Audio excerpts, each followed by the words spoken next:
found it a lot easier for myself. But what did you guys take, and what would you recommend? I took both of them once, and I think I found the ACT a little bit easier.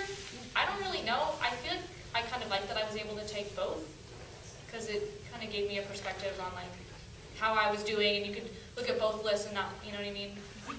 So I was pleased with what I did. I kind of wish I had taken them again, because I was like, well, my scores are fine. But I realized if I had like studied more and taken it again, I could have possibly gotten a higher score, which would mean I could have gotten scholarship money. Because even though I was like, oh, these scores are fine, they'll get me into the schools I want, but if I had bumped it up by, you know, a few more points, I could have got more money, which I kind of wish I had done.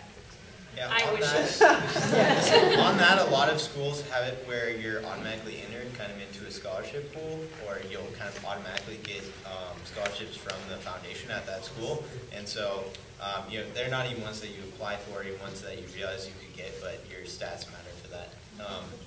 And I took the SAT and the ACT each once. I found the ACT like a little easier, but did better on the SAT. I didn't do so well on the SAT. I did good on the ACT, so I did ACT with writing and no SAT 2s and no SAT. I mean, I had no SAT twice, I did ACT twice.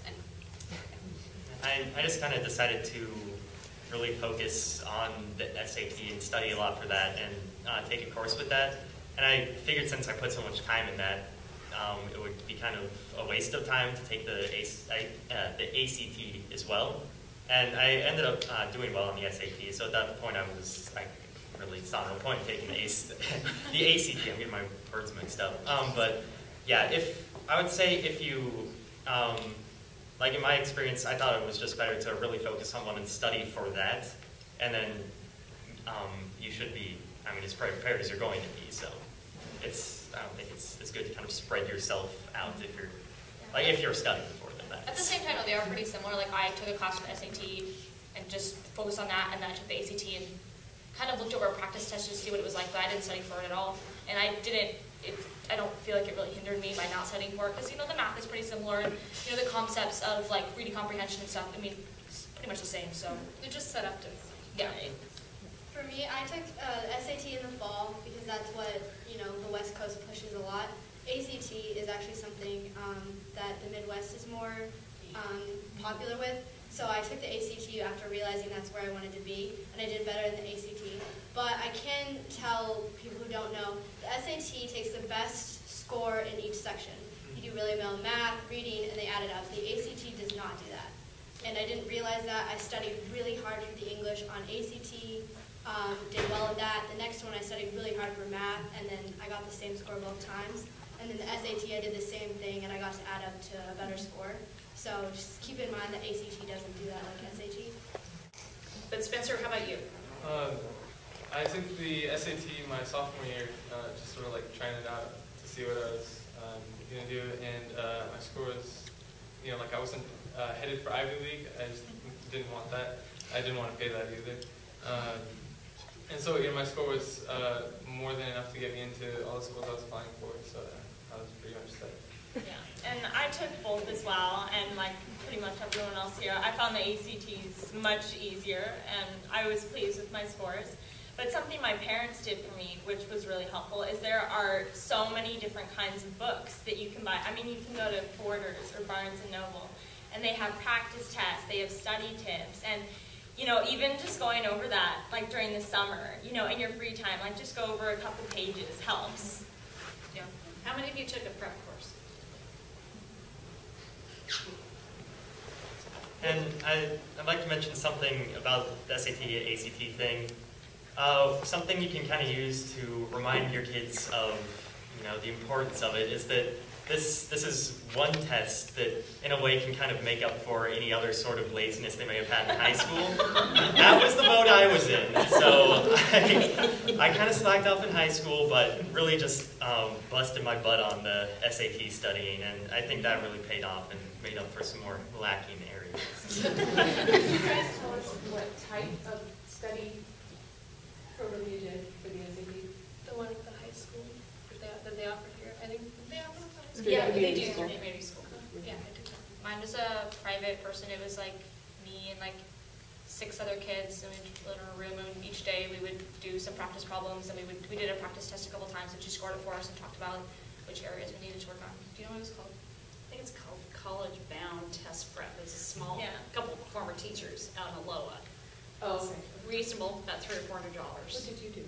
I don't remember what the company itself was called because it was just kind of getting started as I was doing it, but it was a private thing, pretty much just me one-on-one with, his name was Brian Bills, and he was great, and, but yeah, so if that gets you anywhere, but I really like the one-on-one thing because it focuses more on the areas you need to improve on, more than just the entire test. And it's actually Acer Logic at That's it, heart. yeah. That's what it is.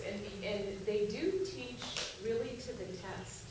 They have you take a test, and then whatever areas that you're, kind of weak in, they really will focus, like you said, one-on-one. And so your Yeah. score did improve.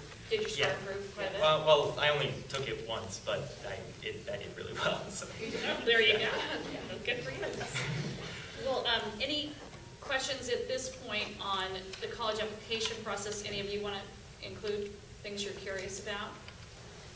And we'll move on to their first year.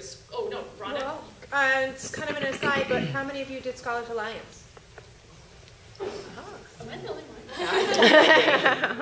My brother did Scholars Alliance, and so, like, they'd come back Saturday and wake me up, at like 12 or whatever. And, like, I'd be really familiar with what they, talked about. Yeah, only one child needs to take it. A little overflow. So I still got the overflow and didn't feel like I needed to. I get it. Anything else? Yeah. How important were taking AP tests in senior year versus junior year, or vice versa, as far as your application? I didn't find any difference at all.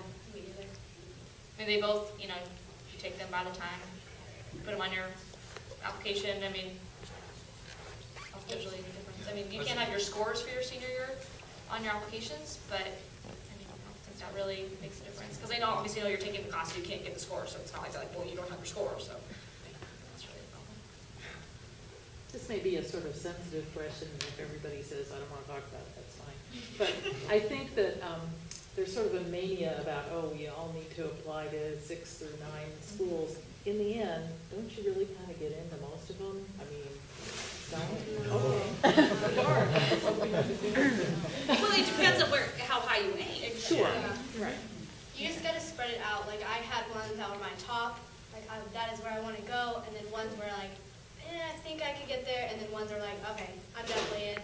That's gonna be my backup school if I fail out of everything else. So, like, that's how I spread my list.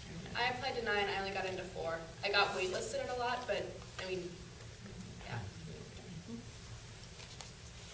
I've picked and chose pretty carefully which 6 I wanted to apply to, and sort of like I knew what they were expecting and I knew what I had to offer, and based on that I got into them.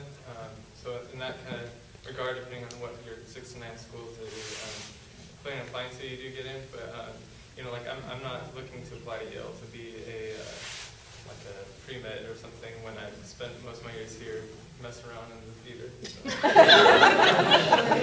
So. And like, if you're not really sure, you could apply to different schools, or if they're kind of a tie, and one may end up giving you a large scholarship because of whether the way they're funded or the way that just how you compare against other students, and so that could sway your vote.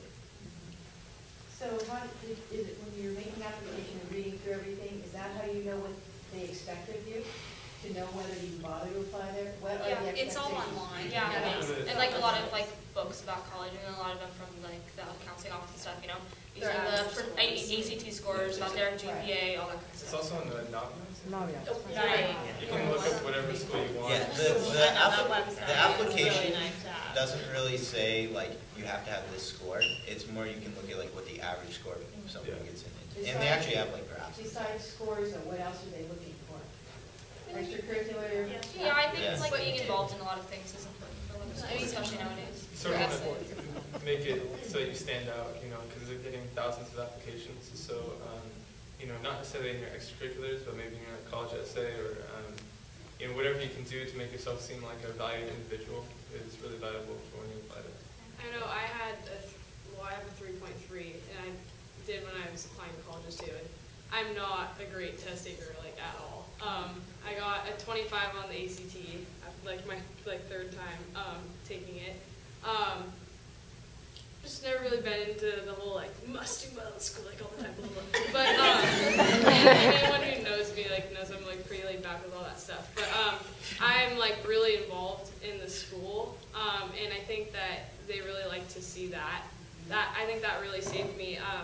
I mean, a 3.3 is not bad. Like that's At this high school, that's yeah. very. And I think that the colleges recognize that too. But I mean, like I got into I applied to like 9 or 10, like just but I didn't get accepted to 2, and one of them was because my Pepperdine app applied. I thought I got in because I was 9 seconds before the deadline. But, I guess they called it. I didn't get it in. So but and then Royal Marymount was the other one I did get into. But like I got into Santa Clara, and I'm pretty sure their GPA is like a 3.5, the average GPA or something. And but I would say like get as involved as you can because that really helps me. Also, your little essay thing that you turn into every school, make that about you. Like I did. Okay, this is weird. I can bounce things on my nose. It's like a thing that I do. And so I wrote like shovels, like saws. I wrote this essay on like balancing things on my nose and like relating that to like balancing things in life. Like even if the load is heavy, you have to like keep your chin up. Just things like that, because then they really find like your personality. Right. So I don't know. I really wouldn't stress too much about like the tests or the. Well, I mean GPA. Like definitely like work hard. That's something I kind of regret. But I mean I worked hard. Not too much. Like try to. Yeah. Something I want to add to that is that Lake Oswego is really well known. So counselors do send out Lake Oswego stats to all your colleges. So if they see that you got like a 3.3 or whatever, 3.4, but they see that LO is really academically challenging, they'll consider it as a little bit higher because of Lake Oswego's reputation. Like I got into some of the other harder ones were Chapman and Gonzaga, the one I'm actually going to now. Like I think they said like 3.3 to 3.7 was like their GPA. I was like, all right, cool. But like I got in there and Chapman too, so I like wouldn't sweat it really because people know that, like you said. Yeah, they take a lot of things into It's important, but you have to answer. Yeah. You want Did any of you use private college counselors? Yes. Yeah. I used one to Worth help it? develop my list of things. I thought that was really helpful because, I mean, I don't know about all the colleges in the country. So I could kind of say like, well, I kind of want to do theater and I kind of want to be in a sorority and blah, blah, blah. And they can say like, well, you know, maybe you should look at these schools. And then that helped me just to kind of narrow my focus and gave me a place to look instead of just having the college guide 400-page book and just like, okay, you know, like it gave me a place to start. And so did they help you with the application process as well, or not so much? A little bit, but honestly, like I wrote all my essays over winter break. Like it was like each day I was like, oh my god, I have like a week to write like 5 essays, and so I didn't really have time to go ask anyone else. I just kept sending them to my mom. So Charlotte, I think you and I went to the same person. Who did you go to? Mom. She went, we like did it like a scatter shot. She went once to Patty Moyer, Yeah. twice to Marilyn Langsdorff, and once to Mike Brady, the guy that you used. She helped me with my essay, Patty. She looked over it and she was like, oh, this idea, no, it's like everyone else, or no, this is a good idea, or like your grammar is, isn't very well right here. So she did look over my essays and that helped me develop it. So in hindsight, I wish I would have hired somebody to kick her butt because I thought it was hard to make her. You can't make them do anything anyway. But anyway. Did many of you or any of you use Naviance much? I used it a bit to look at the graphs, where it talks about like what people from LO, what their grades and scores were for different schools. I thought that was kind of interesting, but Naviance offers pretty much the same information as like College Board Online does, in terms of this is where they're located, and this is their self-described summary, and this is the percentages. So, I mean, for that you can look anywhere, but I did use the graphs a little bit, just to kind of compare myself and like see if it was possible. The only time I used Naviance is when I got an email from the school telling me if I didn't do something on there, I wouldn't graduate.